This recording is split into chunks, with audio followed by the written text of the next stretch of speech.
భాగవత సప్తాహం భాగంగా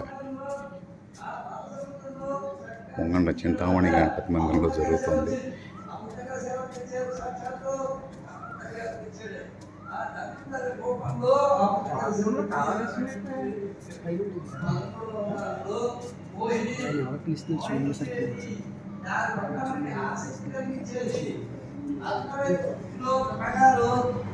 అర్థమైనటువంటి వస్తువులన్నీ పోగు చేసి ఒక రూపంగా చేసేటువంటి రూపమే ఆ మోహిని.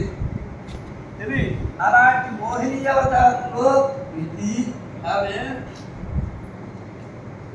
రాక్షసుని తన యొక్క మోహంలో పడేసి ఆ అమృతాన్ని దేవతని పంచేటట్టుగా ఆమె చక్కగా చేసింది.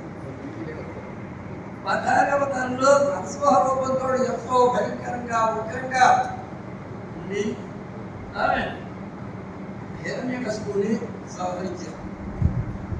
అలాగే 15వ అవతారంలో వామనావతారం పరిచక్రులు 3 అడుగుల నేర అడిగేది. 3 అడుగుల నేర అటు దిశకి ఏదో నోటంగా దేవుడు అంటే ఒక వారం కూడా భూమి ఒక భూమి చెప్పేది ఒక అది అక్కడే పెట్టారు. ఆమె యొక్క పాత్రని తర్వాత 16వది పరశురామావతారంలో బ్రాహ్మణులకి హింసించినటువంటి బ్రాహ్మణులకు ద్రోహం చేసినటువంటి రాజవంశాలను 21 సార్లు నలిపేసి వారందరికీ కూడా నిర్మూలించి అసలు రాజు అనేవాడు లేకుండా చేశాడు. అలాగే 17వ అవతారం న్యాసావతారం.